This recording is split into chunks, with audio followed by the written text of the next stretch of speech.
యేసు నామంలో మీకు శుభములు సమృద్ధిగా కలుగునుగాక. మధురం నీ వాక్యం అనే కార్యక్రమానికి స్వాగతం. ఈరోజు మనం దేవుడు నాటిన నీతి వృక్షములు అనే అంశం 36వ భాగం ధ్యానించుకుందామండి. మధురం మధురం నీ వాక్యం నా త్రోవకు దీపం నీ వాక్యం.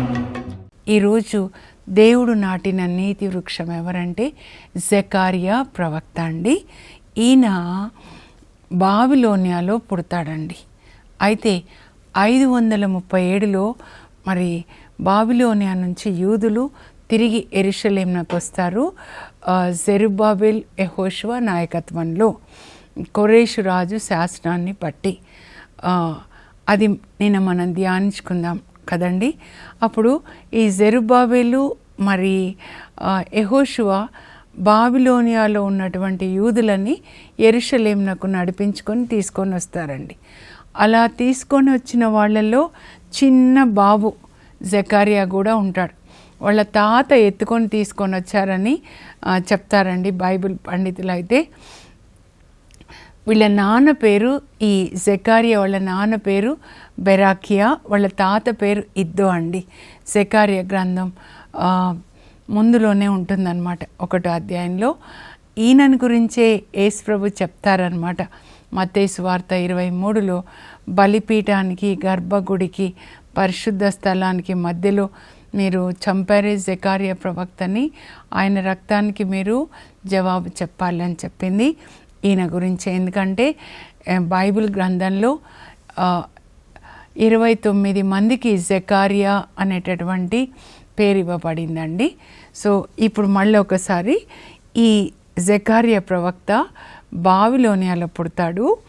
మరి 537లో బాబిలోనియా నుంచి యూదులు 50,000 మంది వస్తున్నప్పుడు ఈ జకర్యా 5 సంవత్సరాల పసిపిల్లవాడు వాళ్ళ తాత ఎత్తుకొని తీసుకొచ్చారు.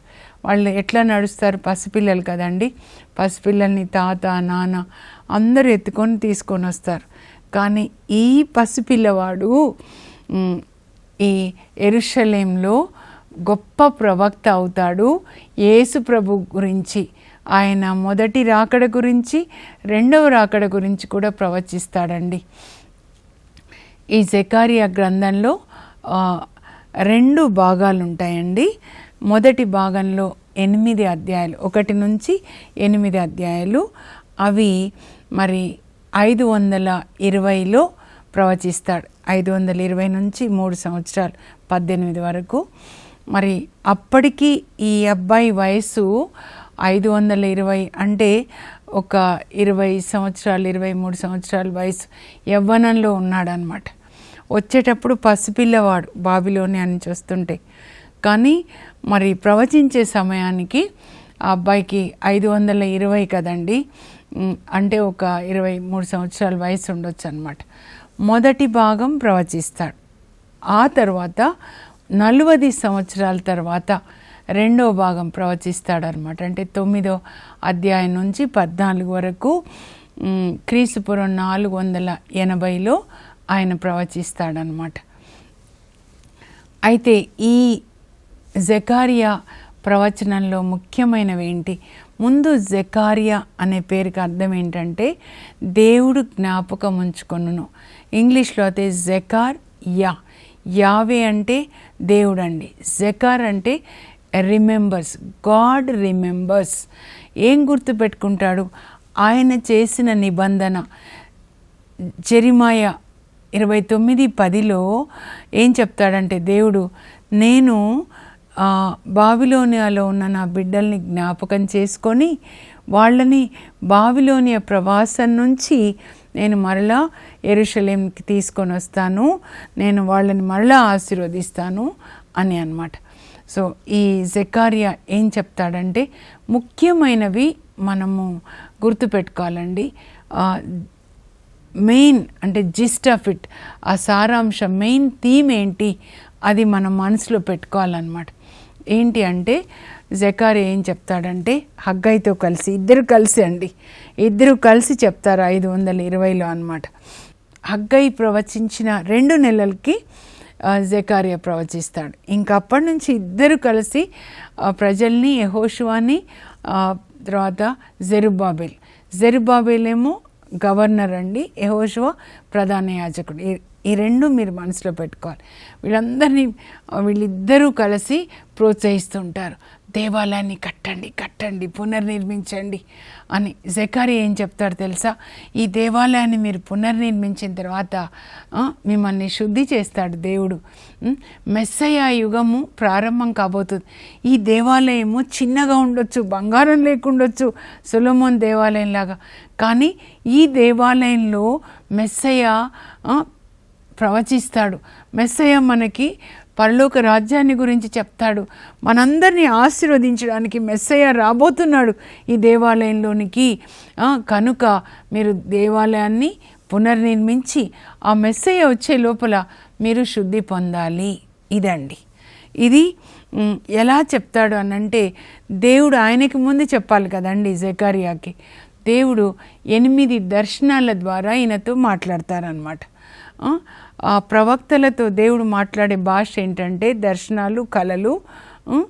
మామూలుగా డైరెక్ట్గా కూడా మెసేజ్ ఇస్తారు. మోషేతో ఒక నరుడితో మాట్లాడినట్లుగా మాట్లాడేవాళ్ళు. మరి దానియేలుకి దర్శనాల ద్వారా, కళల ద్వారా. ఈయనకి జెకర్యాకి 8 దర్శనాలు అన్నమాట. మొదటి భాగంలో 8 దర్శనాల ద్వారా దేవుడు జెకర్యాతో మాట్లాడతారండి. అయితే ముందుగా ఏం చెప్తాడంటే, మీరు పశ్చాత్తాపడండి, పాప జీవితాన్ని విడిచిపెట్టండి. అందువల్లనే కదా బాబిలోనియాకి వెళ్ళాం మన పితరులు, కానీ ఇప్పుడు తిరిగి వచ్చాము. కనుక పాపానికి పశ్చాత్తాపడి దేవుని మాట మీరు పాటించాలి అని చెప్తాడు. ఇంకా ఆ తర్వాత 8 దర్శనాలండి. నేను ఒకసారి 8 దర్శనాలు కూడా చదువుతాను, మీరు స్క్రీన్ మీద చూడండి. తర్వాత నేను చార్ట్ ద్వారా వివరిస్తాను, అప్పుడే మీకు అర్థమవుతాయి. ఆ తర్వాత చార్ట్ చూపించిన తర్వాత ఒక్కొక్క దర్శనము నేను మీకు వివరిస్తాను, సరేనా? ఇది మీరు నిర్లక్ష్యం చేయకూడదండి. ఇందులో ఎన్నో మర్మాలు ఉంటాయన్నమాట. యేసుక్రీస్తు మొదటి రాకడ, రెండవ రాకడ, మరి అనేకమైన ఆశీర్వాదాలు ఉంటాయన్నమాట. అందులో మొదటి 5 ఆశీర్వాదకరంగా ఉంటాయండి. 3 చివరి 3 తీర్పుని గురించి అన్నమాట. దేవుడు నాటిన నీతి వృక్షములు, జెకర్యా వాక్య భాగం 1 నుంచి 6 అధ్యాయాలండి. ఈ గ్రంథ సారాంశము, ప్రజలు దేవాలయంను పునర్నిర్మించి శుద్ధిని పొందవలెననియు, అప్పుడు మెస్సియా యుగము ప్రారంభమగుననియు జెకర్యా ప్రవచించుట. మీరు దుష్కార్యములు చేయుచు పాపపు జీవితమును జీవింపవలదు. ఈ గ్రంథంలో 2 భాగాలు. మొదటి భాగం 1 నుంచి 8 అధ్యాయాలు, క్రీస్తుపూర్వం 518 మధ్యలో గ్రంథస్థమైనవి. రెండో భాగం 9 నుంచి 14, క్రీస్తుపూర్వం 480 నుంచి 470 ప్రాంతంలో గ్రంథస్థమయ్యాయి. జెకర్యా ప్రవాసం నుండి తిరిగి వచ్చిన వారిలో ఒకడు, బెరాకియా కుమారుడు, ఇద్దో మనుమడు. మొదటి భాగం 8 దర్శనములతో కూడి ఉంటుంది. మొదటి 5 దర్శనాలు ఓదార్చినవిగాను, చివరి 3 దర్శనములు తీర్పు తీర్చినవిగాను ఉంటాయి. 8 దర్శనాలు ఇప్పుడు చదువుతా అండి. గొంజి చెట్ల నడుమ ప్రభు దూత, 4 కొమ్ములు, లంబసూత్రము, ప్రభు దూత ప్రధాన యాజకుని శుద్ధి చేయుట, దీపస్తంభము, ఎగురుచున్న చుట్ట, గంపలో స్త్రీ, 4 రథములు. ఇంగ్లీష్లో కూడా చదువుతానండి మన యూత్ కొరకు, యవనస్తుల కొరకు. The man among the myrtle trees, 4 horns and 4 craftsmen, a man with a measuring line. The angel of the Lord cleanses the high priest, the golden lampstand, the flying scroll, the woman in a basket, 4 chariots. ఇప్పుడు నేను మీకు map ద్వారా ఈ 8 దర్శనాలు కూడా వివరిస్తానండి. ఇక్కడ చూడండి, జెకర్యా 8 దర్శనములు.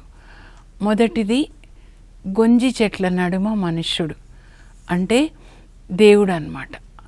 దేవుడు యేసు ప్రభు ఇజ్రాయేలు ప్రజల మధ్యలో వచ్చి నివసించి వాళ్ళకి శాంతిని, సమాధానాన్ని, ఓదార్పుని ఇస్తాను. నేను మరలా మిమ్మల్ని పునరుద్ధరిస్తాను, మిమ్మల్ని ఆదరిస్తాను. నాకు ఇజ్రాయేల్ ప్రజల పట్ల గాఢానురాగములు కలవు అని. అంటే మనతోనే ఉంటాడనమాట దేవుడు. ఇమ్మానుయేలు దేవుడుగా క్రీస్తు మనలో ఉంటాడు, మనతో ఉండి మనల్ని ఆశీర్వదిస్తాడు. అది అండి ఈ దర్శనం యొక్క భావం. ఈ గుర్రం మీద, ఎరుపు గుర్రం మీద ఉన్నటువంటి వ్యక్తి దేవుడు, యేసు ప్రభు మనతో ఉంటారు అని. ఆ తర్వాత ఈ 4 కొమ్ములు సైతాను యొక్క కొమ్ములండి. జాగ్రత్తగా ఉండాలి. ఈ బలమైన కొమ్ములతో పొడిచినప్పుడు మన కుటుంబాలు ఎలా విచ్ఛిన్నమైపోతాయో కదా. వ్యభిచారం కావచ్చు, ధనాశ, త్రాగుడు, విందులు, వినోదాలు, ఈ 4 కొమ్ములు జాగ్రత్త అని ప్రభు మనల్ని హెచ్చరిస్తున్నారు. మన కుటుంబంలో ఎవరిని కూడా ఈ సైతాను తన కొమ్ములతో పొడవకుండా మన చుట్టూ అగ్ని కంచె వేసుకోవాలి. యోబులాగా మరి మనం కూడా దేవుని వాక్యం ప్రకారము జీవించాలి. నీతిమంతులుగా జీవించినప్పుడు దేవుడు మనల్ని కాపాడతారనమాట. అది 3వ దర్శనానికి అర్థం ఏంటంటే, ఒక వ్యక్తి లంబసూత్రాన్ని పట్టుకొని యెరూషలేం కొలవడానికి వెళ్తున్నాడు. ఎందుకంటే యెరూషలేం చుట్టూ గోడలు కట్టాలని. అప్పుడు ఈ ప్రభుదూత చెప్తారనమాట, నువ్వేమి గోడలు కట్టే అవసరం లేదు, నేనే యెరూషలేం చుట్టూ అగ్ని ప్రాకారంగా ఉండి దానిని నిత్యము కాపాడుతాను. అంటే పరిశుద్ధ ఆత్మదేవుడు యెరూషలేం అంటే మన ఇల్లులాగా, మన శరీరంలాగా చూసుకోవాలండి. అప్పుడు ఆయన మన చుట్టూ, యోబు చుట్టూ ఎట్లా అగ్ని కంచె వేశాడు, యోబు చుట్టూ, ఆయన ఆస్తిపాస్తుల చుట్టూ, పిల్లల చుట్టూ, అలాగే దేవుడు మన చుట్టూ కూడా అగ్ని ప్రాకారంగా ఉండి కాచి కాపాడుతాను అని చెప్తున్నాడు అనమాట. ఆ తర్వాత 4వ దర్శనం ఏంటంటే, ప్రభు దూత యెహోషువను శుద్ధి చేయుట. ఈయన ప్రభు దూత అండి. ఈ ప్రభు దూత ఎదుట యెహోషువ ఉన్నాడు. సాతాను ఈయన మీద నేరం మోపుతున్నాడు. అప్పుడు ప్రభు దూత ఏం చేస్తాడంటే ఈయనని ఖండిస్తాడనమాట. నా బిడ్డ నిప్పు నుండి తీసిన కర్రలాగా ఉన్నాడు అని చెప్పి దూతలకి చెప్తాడు. ఈయన మురికి బట్టలు తీసి శుభ్రమైన బట్టలు తొడగండి, తల మీద తలపాగా పెట్టండి అని. అప్పుడు దేవదూతలు అలాగే చేస్తారు. అప్పుడు ఈ ప్రభు దూత యెహోషువతో చెప్తాడనమాట, నీవు నా ఆజ్ఞలు పాటించి నేను నీకు ఇచ్చిన పని నీవు నమ్మకంగా నిర్వర్తించిన ఎడల నా దేవాలయంపై నీకు అధికారాన్ని ఇస్తాను. అంతేకాదు నా సన్నిధిలో ఉన్న దేవదూతల ప్రార్థన నేను ఆలకించినట్లే నీ ప్రార్థన కూడా నేను ఆలకిస్తాను అని దేవుడు ఆయనతో చెప్తారండి. ఇంకా మిగతా 4 దర్శనాలు రేపు మనం ధ్యానించుకుందామండి. ఇప్పుడు చూశారు కదా, ఒక్కటొక్కటిగా నేను మీకు ఇప్పుడు మరలా వివరిస్తాను, ఓకేనా. మొదటిది గొంజి చెట్ల నడుమ ప్రభు దూత అన్నమాట.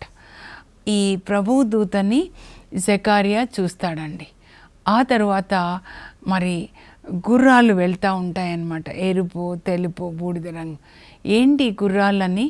ఆ ప్రభుదూత ఎవరైతే గుర్రం మీద ఉన్నాడో, ఎరుపు రంగు గుర్రం మీద, ఆ ప్రభుదూతని జకర్యా అడుగుతాడు, ఏంటి గుర్రాలు, ఈ 3 గుర్రాలు అని. అయితే అప్పుడు ప్రభుదూత ఏం చెప్తాడంటే, దేవుడు వీళ్ళని పంపించాడు, ఆ గుర్రాల మీద రౌతులు కూర్చున్నారు కదండి, వీళ్ళని పంపించాడు, ప్రపంచమంతా ఒకసారి మీరు చూసి రండి అని.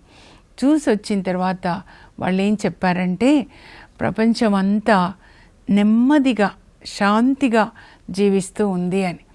అప్పుడు ఈ గుర్రం మీద కూర్చున్నటువంటి ప్రభుదూత యేసు ప్రభు అన్నమాట, ఆయన పరలోక తండ్రిని అడుగుతున్నాడు అనమాట, నాన్న నీవింకా ఈ ప్రజల మీద 70 సంవత్సరాలు నువ్వు ఆగ్రహం చెందావు కదా, ఎప్పుడు దయ చూపిస్తావు?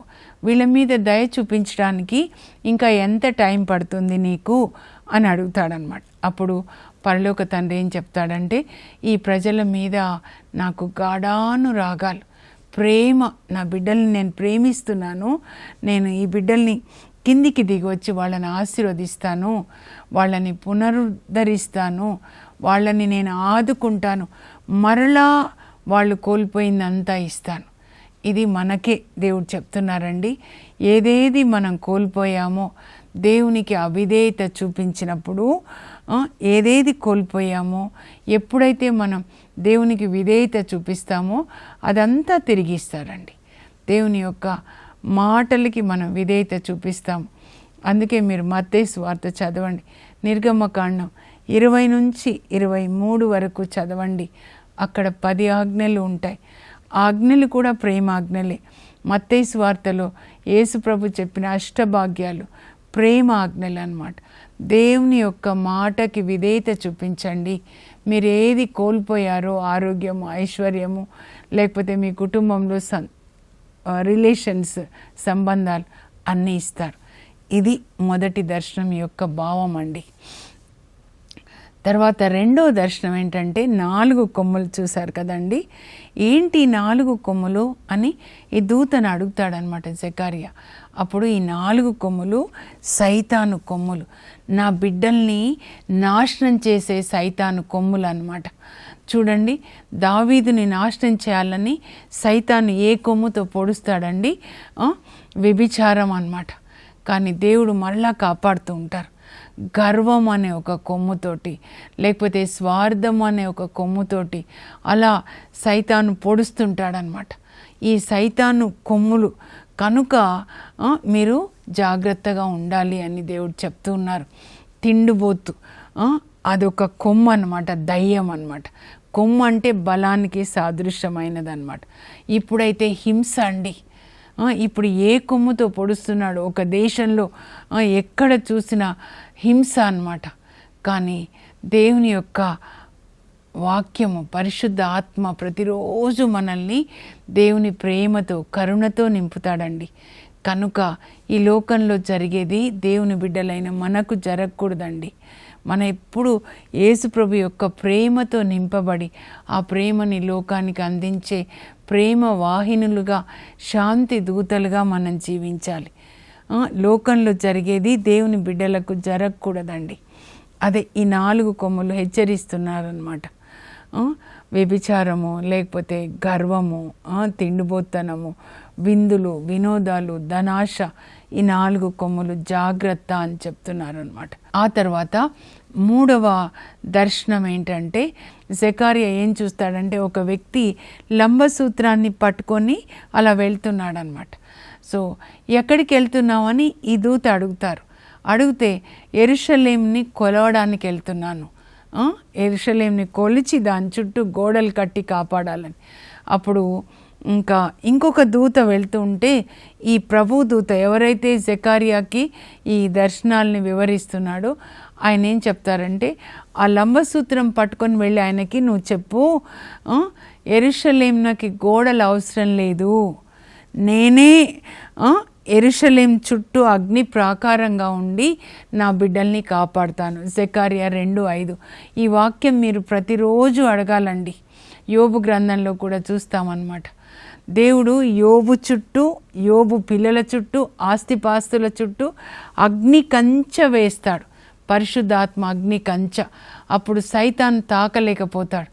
మనము ఈ మట్టి గోడలతో ఎంత పెద్ద గోడలు కట్టుకున్నా సైతాను ఆత్మ కాబట్టి పిశాచులు రాగలుగుతాయి.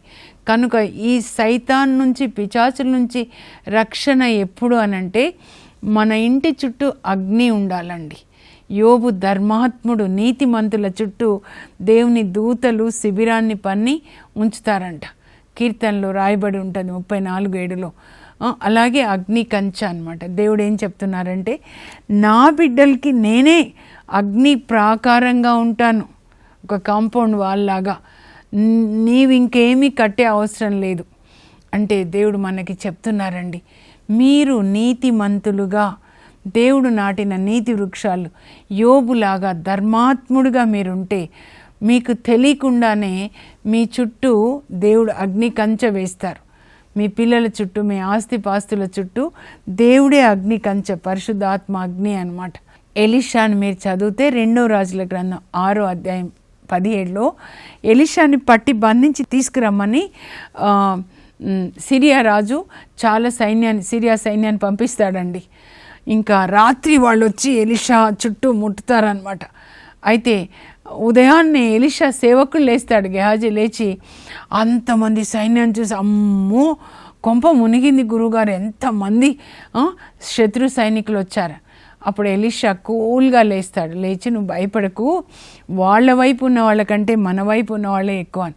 ఎవరు ఉన్నారు, మన ఇద్దరమే కదా అంటే అప్పుడు ఎలీషా ప్రార్థిస్తాడు గెహాజీకి దేవుడు ఆత్మ కన్నులు తెరవాలని. తెరిచినప్పుడు ఏం చూస్తాడంటే ఆత్మ కన్నులతో ఆ దోతాన్లో ఉంటాడనమాట ఎలీషా. ఆ దోతాన్ చుట్టూ అగ్ని రథాలతో దేవదూతలు, ఎలీషా చుట్టూ కూడా. ఆ అసిరియా సైన్యాన్ని అసిరియా రాజు పంపిస్తే పరలోకంలో సైన్యములకు అధిపతి అనే యావే దేవుడు ఎలీషా చుట్టూ అగ్ని రథాలను ఉంచుతాడండి. అర్థమైందా? ఆ ప్రొటెక్షన్ అండి మనకు కావాలి. ఎన్ని గన్నులు, ఎన్ని సెక్యూరిటీ మెన్ని పెట్టుకున్న వాళ్ళు చంపబడలేదా? దేవుడు అండి రక్షించాలి. నీతిమంతుల్ని దేవుడు రక్షిస్తారనమాట. అదే ఇక్కడ చెప్తున్నారు 3వ దర్శనంలో అన్నమాట. ఇంకా 4వ దర్శనం ఏంటంటే జకరియా ఏం చూస్తాడు తెలుసా? ప్రభు దూత ఇలా ఉన్నారు సింహాసనం మీద, ఎదురుగా యెహోషువ వాళ్ళ ప్రధాన యాజకుడు కదండి, ఆయన నిలబడ్డాడు. మీరు ఊహించుకోండి.